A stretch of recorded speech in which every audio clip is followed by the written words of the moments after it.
Nana, ravie de te retrouver pour cet épisode, le 30e, dans lequel je te parle des rôles que nous jouons pour continuer la série des précédents épisodes. Je te fais juste un petit récap parce que dans le numéro 26, on a parlé d'estime de soi, qui a évidemment un lien avec tout ça.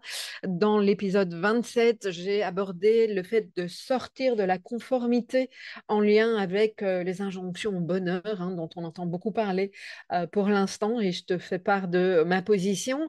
Et puis, dans l'épisode 28, je te parle de cette période intense en transition pour beaucoup d'entre nous, pour beaucoup de sacrés nanas, et cette période qui accentue le décalage. Et la dernière fois, dans l'épisode 29, je t'ai expliqué pourquoi on se suradapte, parce que finalement, on parle des conséquences, mais on ne parle pas forcément du pourquoi. On a l'habitude, ou en tout cas, on sort difficilement, dans certains cas, de la suradaptation.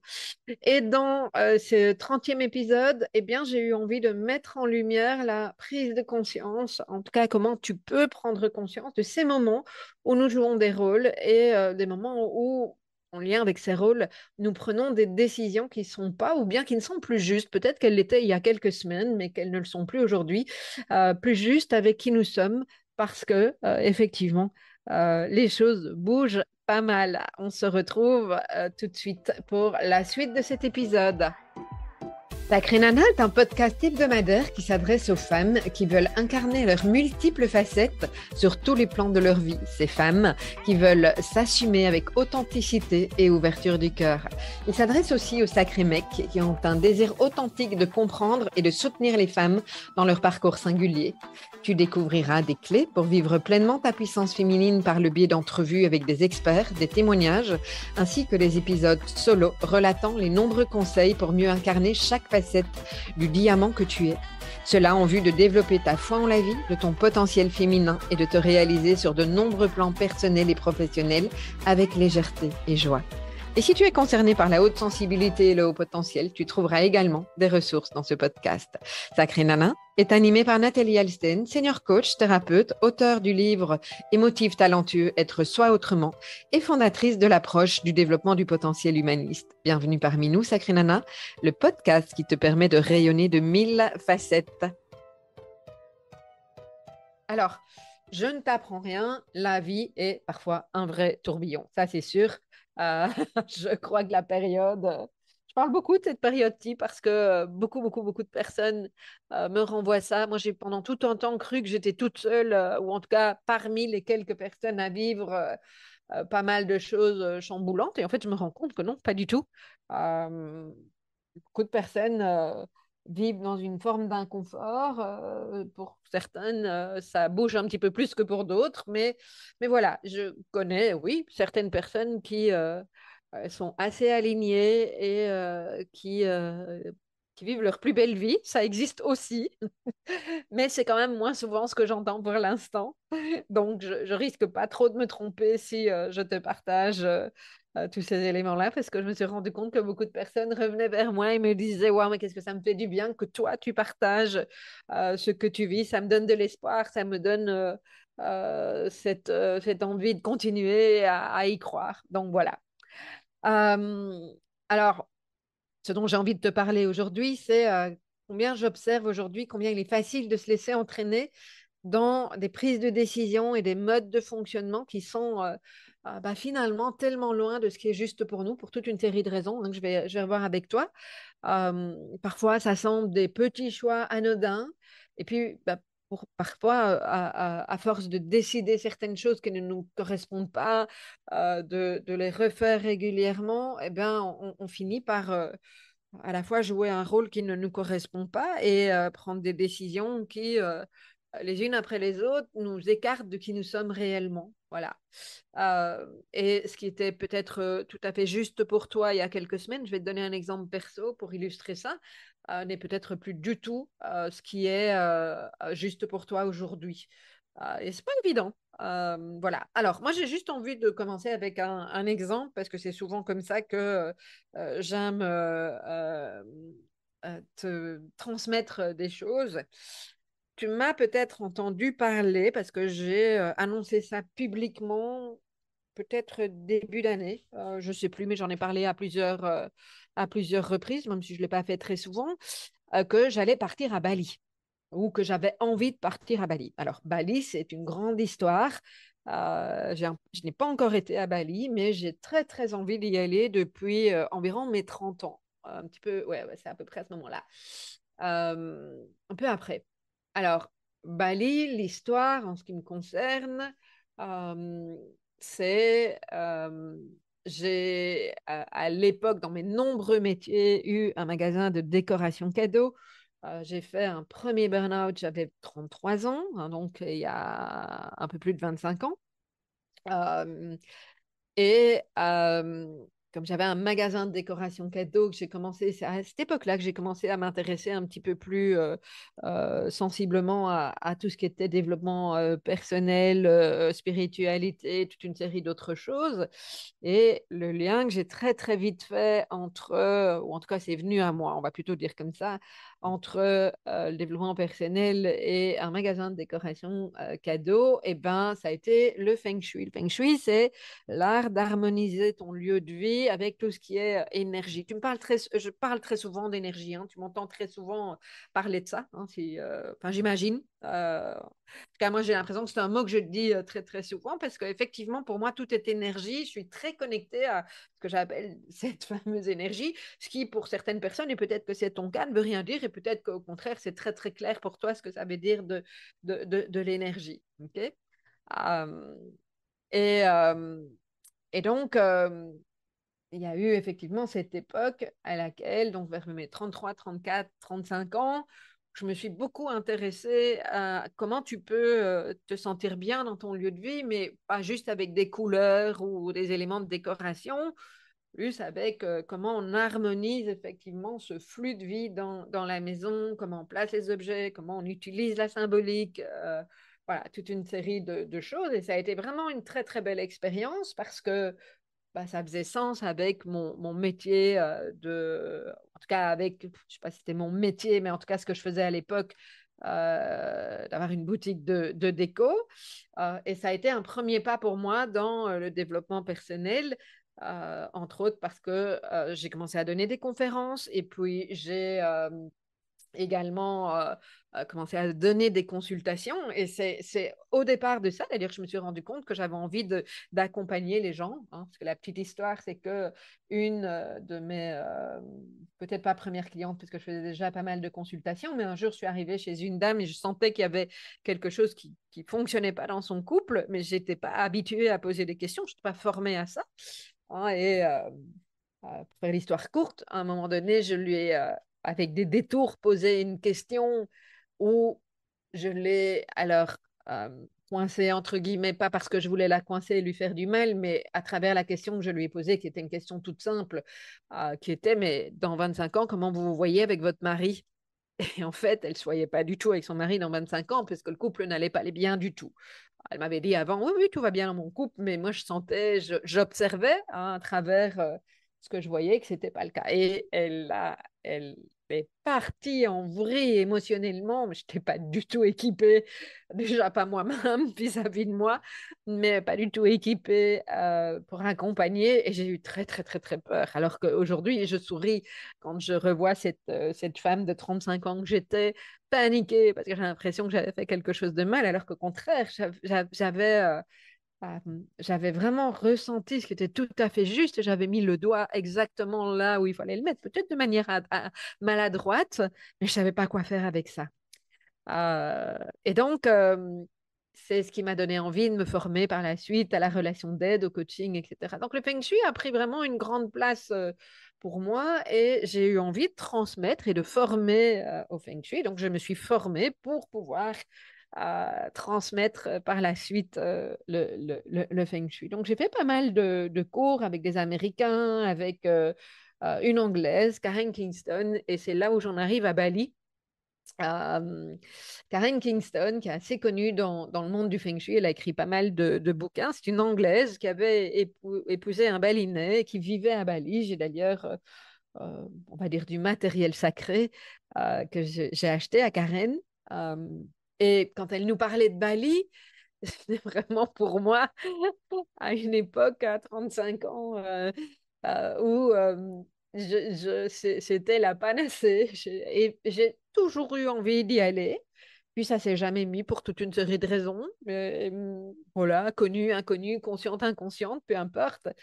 Mais ça revient régulièrement. Je suis très, très attirée. Et aujourd'hui, à travers ce que je vis et à travers Sacré Nana, ma reconnexion subtile, etc., ben, j'ai vraiment très, très envie à nouveau d'y retourner. Alors, c'est assez amusant parce que j'ai pas mal d'amis, de collègues qui y vont, des connaissances qui y vivent. Et en l'occurrence, ce qui s'est passé récemment, c'est que une de mes collègues, enfin collègue et en même temps coach, hein, c'est une dame qui m'a accompagnée, vit à Bali et elle organise, on peut dire, une retraite qui fait partie d'un mastermind. On va appeler ça comme ça, peu importe, c'est ça qui est important. Et je me suis inscrite à son programme parce que faisait partie de ce programme la possibilité d'aller à Bali. Et je m'étais dit, bah, génial, comme ça, je vais poursuivre et moi, je vais voyager. Donc, l'idée, c'était pas de partir toute seule, hein, parce que je ne suis pas toujours les personnes qui ont envie de partir en même temps que moi, qui ont forcément le même budget que moi. Parfois, c'est plus, parfois, c'est moins. Envie de faire les mêmes choses. Et là, je m'étais dit, bah, voilà, je pars une semaine pour ce programme, cette retraite sur place. Et puis, je continue une semaine, 10 jours, je profite du voyage. Et c'était prévu au mois d'avril. OK.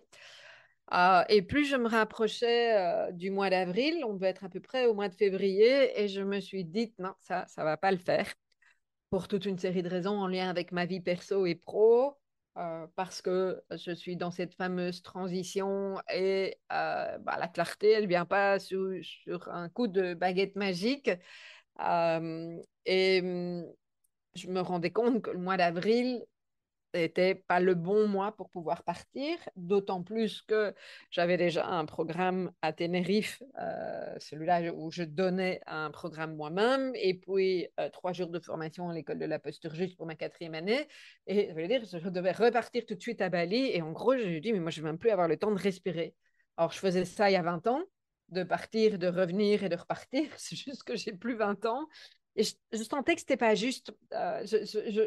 Ça tournait en boucle, voilà. Cela dit, il y avait eu des éléments de synchronicité que j'avais trouvés, que j'avais pris comme des signes, et peut-être que ça l'était, mais c'est là où je trouve que c'est important de revenir à soi et à l'intérieur et de ne pas faire nécessairement, alors c'est pas pas faire confiance à l'extérieur, mais de ne pas rester braqué sur ça. Ce qui s'était quand même passé, que j'avais trouvé complètement fou, c'est je suis partie eh bien, rejoindre un événement que cette coach Marie avait mis en place à Toulouse au mois d'octobre. Oui, c'est ça, fin octobre.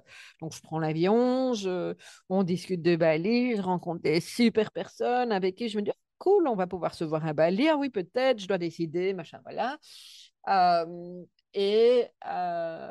Bah, ces 3 jours se terminent et j'arrive à l'aéroport de Toulouse, qui est bah, pas un aéroport au départ duquel il y a des grands voyages vers Bali, a priori, en tout cas, et ça m'a été confirmé. Entre autres par une amie que je rejoignais et avec qui j'ai petit déjeuner ce matin-là, Karine Ansem, que vous avez peut-être entendu dans le congrès du Ouance il y a 3 ans. Et j'arrive dans le hall de départ et il y a un écran avec les différents horaires, et à côté de cet écran, il y a les pubs, et la première image que je vois, c'est Bali. Et voilà, je ne sais même plus quelle compagnie aérienne, etc., mais en lumière Bali, mais c'est Bali. Donc évidemment, moi, je prends ça pour un signe. Et je pense que c'était OK. Ça faisait partie de l'énergie dans laquelle j'étais à ce moment-là. Et puis, j'ai mon amie Karine qui arrive et je lui dis, c'est quoi? Je viens de voir une image. Enfin, je lui explique. Elle dit, mais ça, c'est fou. Elle dit, c'est dingue. Elle dit, parce qu'elle vit à Toulouse depuis des années. Et elle dit, c'est vraiment pas un aéroport de départ pour Bali. Elle dit, moi, je prends l'avion tout le temps. C'est la première fois que elle dit, moi, je l'ai même pas vu. Tu es la première personne à me dire. Et puis on regarde, c'est le truc qui se déroule. Tu mets 10 minutes à voir toutes les destinations. Puis ben, on voit effectivement Bali. Elle dit, mais c'est fou. Enfin, voilà. OK.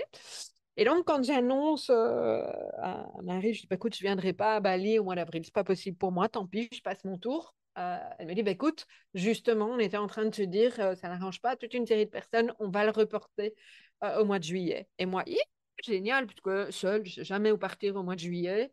Là, génial, je me dis, je vais avoir du temps. En juillet, août, il y a beaucoup moins de travail dans mon métier. Euh, donc, je suis ravie. Ok. Et donc, j'ai dit à tout le monde, je vais partir à Bali. Ouais, machin. Je m'étais acheté au moment des fêtes de fin d'année, je m'étais acheté, j'avais reçu un guide de Bali. Donc, je regarde, mais en même temps, je me rends compte que c'est pas comme ça peut être à d'autres moments où j'ai le nez tout de suite dans mon guide, où je prends des notes, je fais des recherches, il y a un truc qui ne va pas. Bon, voilà, j'observe ça, hein, graine de sagesse. J'observe que c'est pas l'engouement. Pourtant, j'ai très, très envie d'y aller. OK? Et puis, ce que j'ai observé, même chose, graine de sagesse. Hein, alors, tu me diras, c'est l'extérieur, mais peut-être que l'intérieur vient parasiter ça. Euh, à chaque fois que je vais regarder, puisque j'ai passé quand même pas mal de temps sur les trajets, le moins d'avions possible. Moi, je ne suis pas une grande fan de l'avion au niveau écologique, bien entendu. Donc, je fais mes choix en conscience.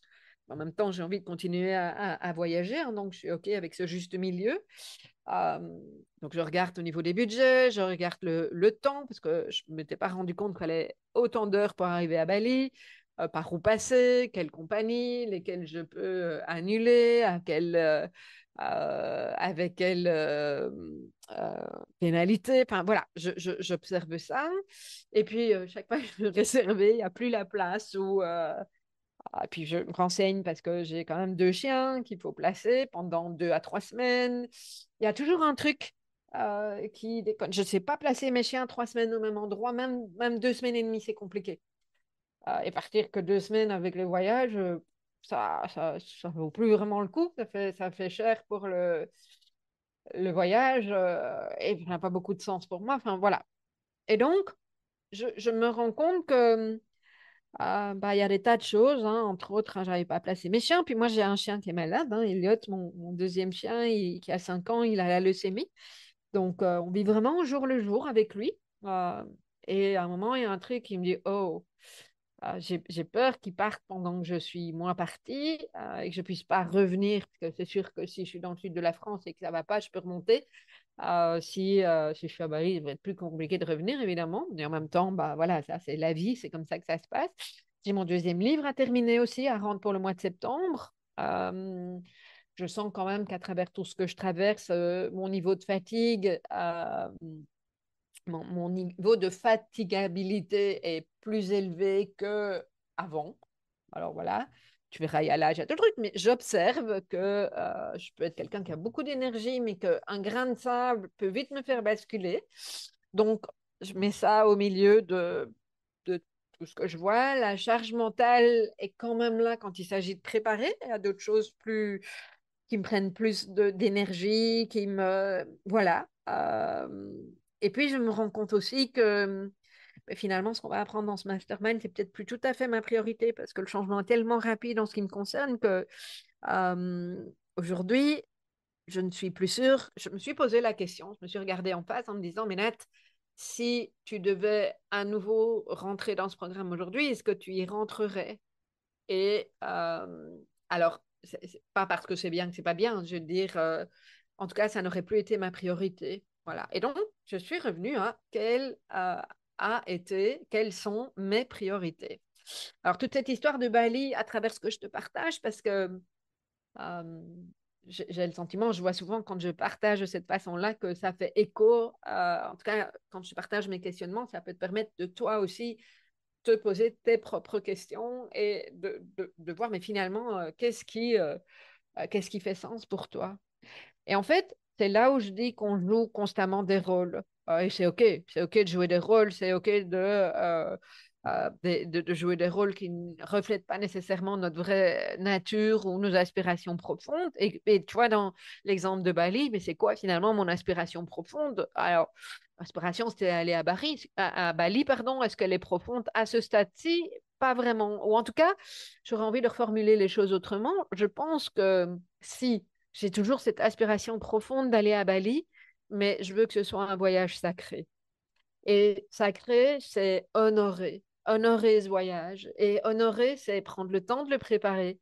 C'est prendre le temps de décider en conscience ce que je veux faire, ce que je veux vivre comme expérience à Bali.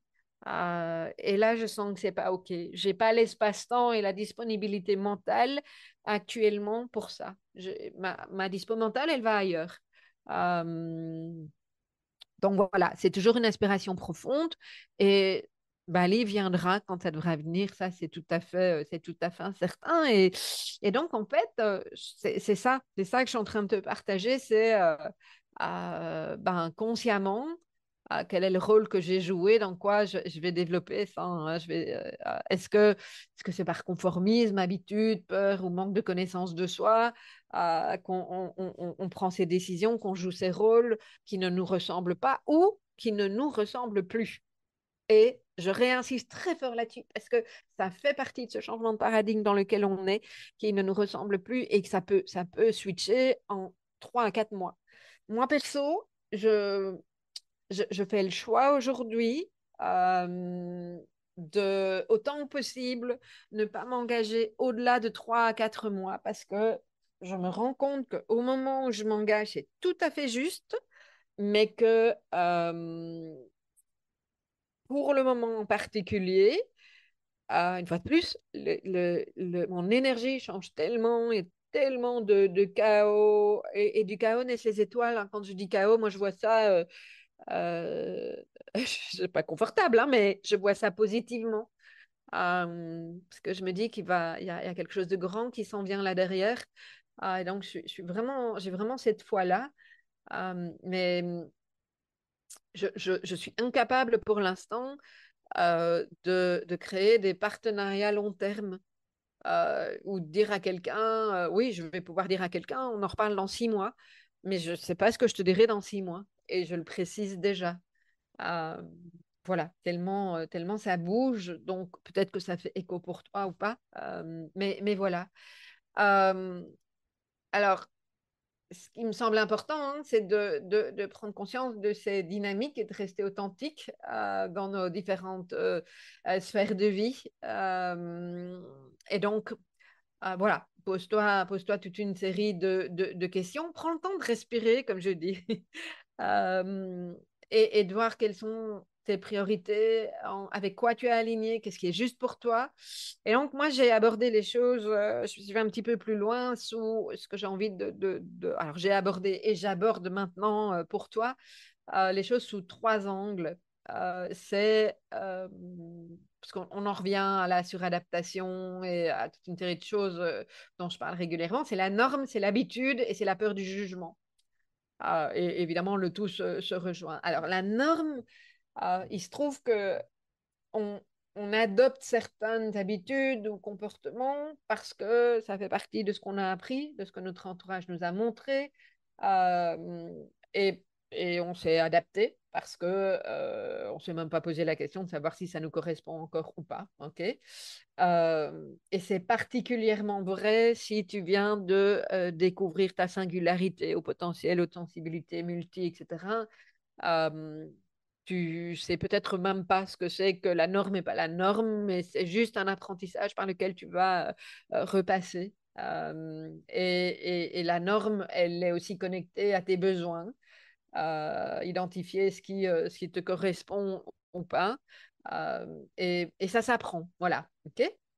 Donc, alors après, je te parle de la norme dans ton mode de fonctionnement, mais moi, si je reprends l'exemple de Bali pour continuer à illustrer l'exemple, je pense pas que la norme m'ait influencé sur ça. Euh, Ça aurait pu, hein, je te donne un autre exemple. Par exemple, si tu vas en vacances chaque année à une certaine période et à un type de lieu, parce que c'est comme ça que ça se fait dans ta famille depuis toujours, ou que ton mari, ta compagne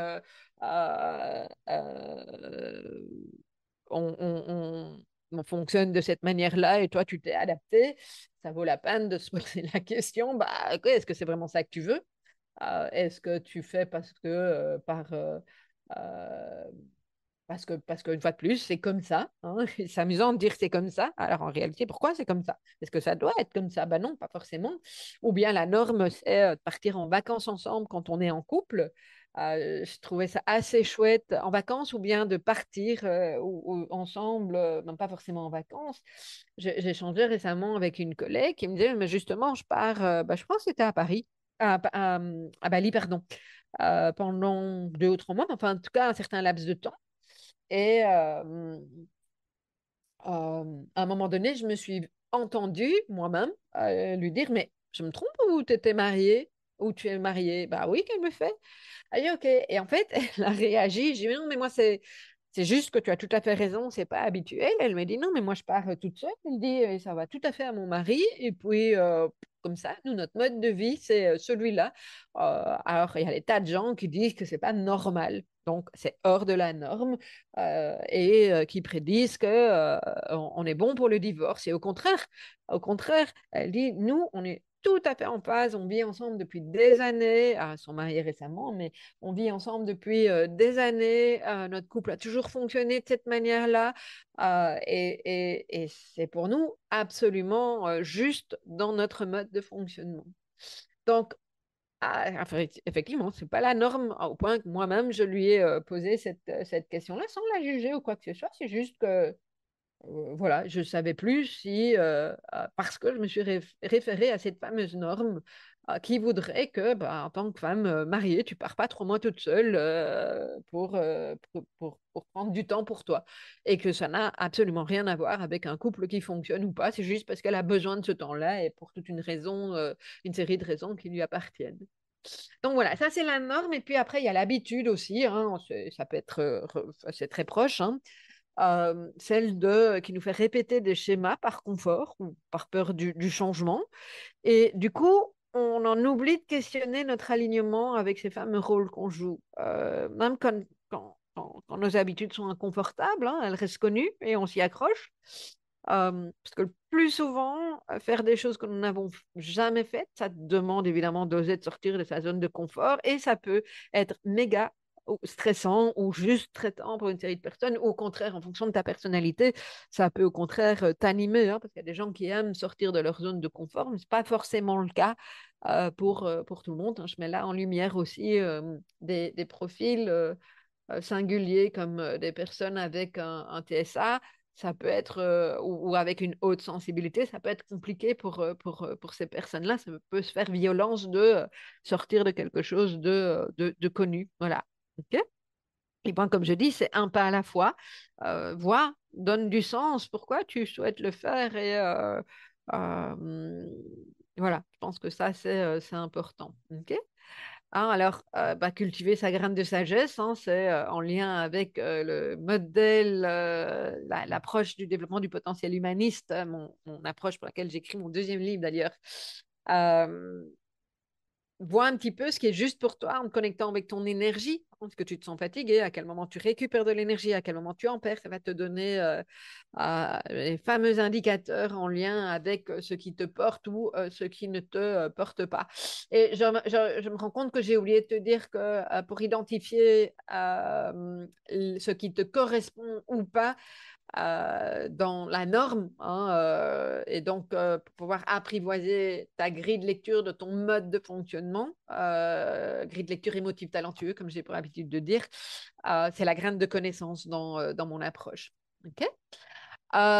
Et puis, oui, alors quand je prends l'habitude, et je fais le lien avec Bali, hein, pour continuer à illustrer mon exemple, ben oui, tu sais, j'avais décidé, donc j'étais dans une forme d'habitude. On pourrait presque dire ça, effectivement. J'étais dans ma zone de confort d'avoir dit, et puis re-questionner, ça peut être inconfortable, évidemment, parce que ça remet toute une série de choses en question. Et, point suivant, le dernier, la peur du jugement. Mais qu'est-ce que les autres vont dire? Tu sais, moi, on m'a souvent traité de girouette, de personnes qui restaient pas en phase avec ce qu'elles décidaient, et ça aurait pu m'impacter, ce qui n'est pas du tout le cas, parce que je sais pourquoi je décide ça, et je suis vraiment revenue à moi. Mais ce n'est pas forcément le cas de tout le monde, hein. Donc, la peur du jugement, du rejet, de l'échec, ça peut nous amener à endosser des masques qui nous protègent, mais qui à terme finissent toujours par nous éloigner de notre véritable identité et de nos choix. Ok. Surtout si tu as reçu des remarques du style tu es trop, pas assez. Et que tu as l'impression que tu es inadapté. Alors là, effectivement, la peur du jugement, elle peut être bel et bien là. Parfois, j'ai des personnes qui me disent non, mais c'est pas possible quand même de ne pas oser dire ça. Tu n'as pas idée, moi ça me touche énormément. Euh, Combien de personnes, de femmes, de sacrées nanas que j'ai en face de moi qui sont mais brillantissimes, qui ne s'en rendent pas forcément compte d'ailleurs, et qui n'osent juste pas dire un truc qui peut paraître complètement anodin pour toi, tellement elles ont peur d'être jugées, tellement elles ont peur de sortir de ce conformisme. Et c'est parce que voilà, elles n'ont pas été acceptées là-dedans, dans leur entourage. Et c'est un réapprentissage. Par contre, on peut réapprendre. Ça, c'est vraiment quelque chose que je trouve super, super important. Voilà. OK? Et je réinsiste pour mémoire. Ça n'est pas parce que la plupart des personnes de ton entourage t'ont fait passer ce message-là que tu es trop, que tu es inadapté, pas assez, etc., que c'est vrai. Je répète, ça n'est pas parce que la plupart des personnes de ton entourage, ou même une seule personne, te fait croire que tu n'es pas adapté ou que tu es trop ceci, pas assez cela, que tu es quoi que ce soit de négatif, que tu dois croire cette personne et que c'est vrai. J'insiste vraiment là-dessus. Tu as un mode de fonctionnement singulier. Si tu écoutes ce podcast, on peut supposer ça, ou que tu l'écoutes pour quelqu'un qui a un mode de fonctionnement singulier. Et ce mode de fonctionnement, aussi singulier soit-il, est tout à fait OK. OK. Donc, mon conseil, c'est cultiver ta graine de connaissance, hein, la première graine de l'approche du potentiel humaniste, du développement du potentiel humaniste, pour apprendre à bien te connaître, à identifier tes valeurs et tes aspirations. C'est aussi tout un programme d'ailleurs qu'on va aborder lors du prochain défi. Je t'en parle, je lance du 18 au 20 avril le défi Métamorphose, 3 jours. 3 jours pour apprendre à sortir de la suradaptation et, pardon, oser être toi-même. Oh là là, ça va pas, tu t'imagines? Pourquoi est-ce que je dis justement ça au moment où donc répète métamorphose avec apostrophe ose 3 jours pour sortir de la suradaptation et oser être toi-même.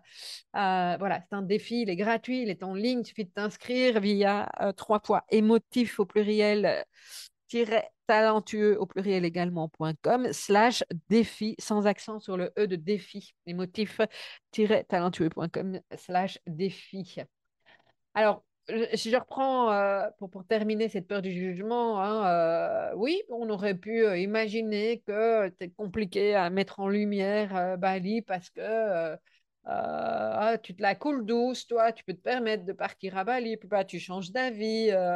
Euh, voilà, il peut y avoir des tas de choses. Je l'ai annoncé, puis je dis que je fais demi-tour. Puis j'avais annoncé, non, non, ce ne sera pas en avril, ce sera en juillet. Puis en juillet, ben, ce ne sera pas. Et je ne sais pas quand ce sera. Oui, mais toi qui avais tellement envie, tu nous avais dit que, hein, manifester ses rêves, etc. Oui, juste que si je ne suis pas alignée, je ne vais rien manifester du tout et je reviens à mon alignement, hein. C'est les 2 premières graines de l'approche du développement du potentiel humaniste. J'en reparle dans le défi si tu as envie d'en savoir plus et que tu veux toi aussi apprendre à t'aligner. C'est un sujet sur lequel je reviens régulièrement dans mes approches, le défi, etc. Alors, quelques clés, parce que j'aime toujours bien en donner dans mes podcasts, astuces pour cultiver ton authenticité, sortir des rôles, introspection régulière, hein, graine de connaissance, prendre du temps pour toi, une fois de plus à travers un défi comme le défi Métamorphose, par exemple, écouter mon podcast, ma vidéo, mes vidéos YouTube, lire mes newsletters, etc. OK. Euh, voilà, ça c'est un premier aspect. Questionner les normes, demander pourquoi tu suis certaines conventions, et si elles sont en accord avec tes valeurs personnelles, parce que ça peut changer pas mal de choses. En tout cas, mettre de la conscience là-dessus. Exprimer tes besoins et tes désirs, ça suppose que tu aies pris le temps de les poser. Ça peut parfois être un travail qui prend un certain temps et c'est OK. Ça vaut vraiment l'investissement temps, hein. parce que tu ne peux pas communiquer tes besoins si tu n'es pas au clair avec tes propres besoins et tu ne peux pas mettre en place ce qui est important pour toi et ce avec quoi tu es aligné si tu ne vas pas fouiller et identifier ce qui sont tes vrais désirs. Et puis expérimenter, expérimenter, c'est se donner la permission d'essayer, de mettre en place, de tester, de faire une expérience, y compris dans tes rôles, dans ce que tu souhaites changer, dans ce que tu décides. Voilà, hein, dans tes activités, tes comportements, parce que c'est ce qui va te permettre de plus en plus d'apprendre à te connaître et à te découvrir et ce qui développe la croissance personnelle. Et puis, pas anodin, le soutien. Le soutien, c'est entoure-toi de personnes qui t'encouragent, pardon, dans ton authenticité et qui t'offrent un espace sûr pour pouvoir t'explorer, pour pouvoir te connecter à toi. C'est essentiel. Et c'est vraiment, je mets un point d'honneur à mettre ça en lumière parce que dans toutes mes initiatives, défis, à l'époque, le congrès, etc., je sais que je sais créer cet espace de sécurité et cet espace de soutien. Donc voilà, je te rappelle, hein, si tu n'es pas encore inscrite, 3 émotif talentueux avec un tiret talentueux.com/défi. Voilà, si ça te parle, c'est prévu du 18 au 20 avril, 3 jours dans lesquels je te transmettrai des outils. On va bosser ensemble pour dépasser ce stade de la suradaptation, ok? Pour te permettre d'oser être toi-même et puis de te détacher de la peur du jugement parce que ça peut, ça pique parfois, hein, la peur du jugement. Voilà. Et puis, si tu t'y es déjà inscrite, eh bien, je t'invite à transmettre l'information à des connaissances pour qu'elles puissent aussi, en tant que Sacré Nana, nous rejoindre et s'inscrire gratuitement. Voilà. Métamorphose en vue, ça va vibrer de tes 1000 facettes. À tout bientôt.